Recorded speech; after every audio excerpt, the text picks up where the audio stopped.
Salut à vous tous, chers amis, chers téléspectateurs. Comment allez-vous? Vous avez passé des bons week-ends? Je le pense. Aujourd'hui, je reviens sur le plateau juste pour vous traiter un sujet qui se base sur l'avenir.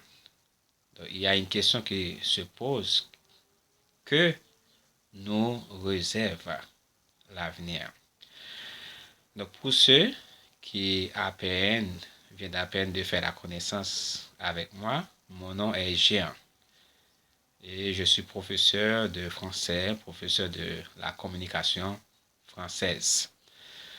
Je vous invite donc à suivre ce cours parce que ça fait partie des sujets de dissertation ou de la rédaction qui peut peut-être vous intéresser, soit pour enrichir votre français ou du moins pour préparer votre avenir. Souvent, il y a certaines personnes qui posent des questions. Par exemple, que se passe-t-il demain? Que se passera-t-il dans une semaine et dans un an ou dans 20 ans? Que nous réserve l'avenir? Avez-vous l'habitude de poser ces genres de questions? Moi aussi, il y a un certain temps, j'ai l'habitude de me poser ces questions-là. Mais qui est-il en mesure de répondre à ces questions pour nous? Par définition, le futur est ce qui n'est pas encore arrivé. Il est par conséquent chargé d'incertitude, ce doute général qui nous empêche d'être sûrs de quelque chose.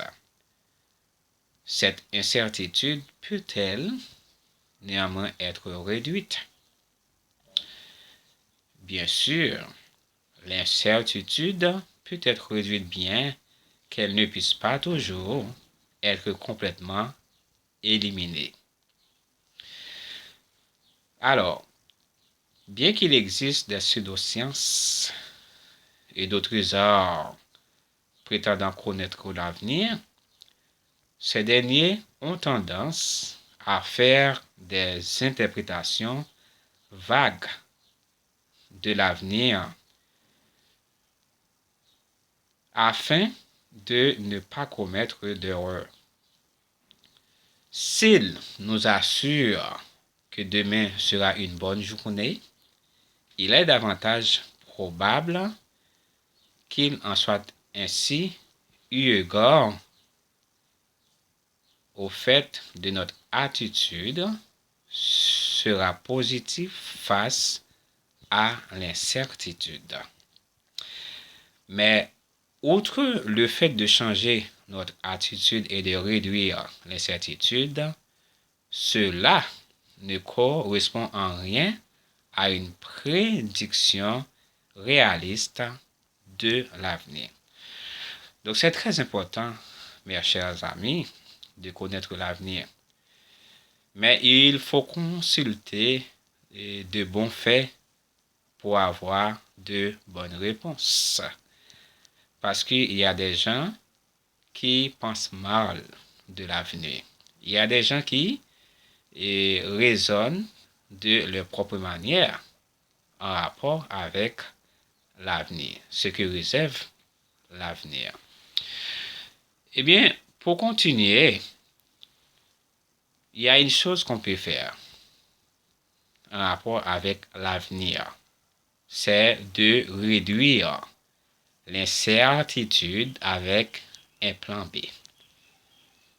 Qu'est-ce que cela signifie?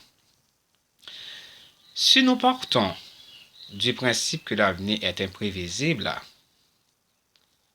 que nous ne savons pas exactement ce qui va arriver, parce que l'avenir est incertain, la meilleure option pour connaître ce dernier est de réduire cette incertitude. Que devons-nous faire pour cela? Eh bien, pour cela, une option consiste à réaliser diverses prédictions. Imaginons que nous ne sachions pas quel temps il fera demain. Mais en nous fondant sur notre intuition, nous arrivons à la conclusion qu'il fera beau. Même s'il ne peut pas depuis de nombreux mois, il se peut qu'il pleuve et que nous ayons à annuler notre sortie à la plage. Donc c'est ça que nous devons faire, réduire l'incertitude. Maintenant, si nous avions eu un plan B, par exemple, s'il fait beau, j'irai à la plage. S'il pleut au musée, nos plans n'auraient pas été brisés. Nous n'aurions pas ce sentiment. Imaginez différentes options d'avenir est un moyen de réduire l'incertitude. Donc, en réduisant l'incertitude, nous serons mieux préparés à affronter l'inconnu, quoi qu'il arrive. Il n'est pas nécessaire de déterminer ce qui va se passer pour prédire l'avenir et réduire l'incertitude. Nous devons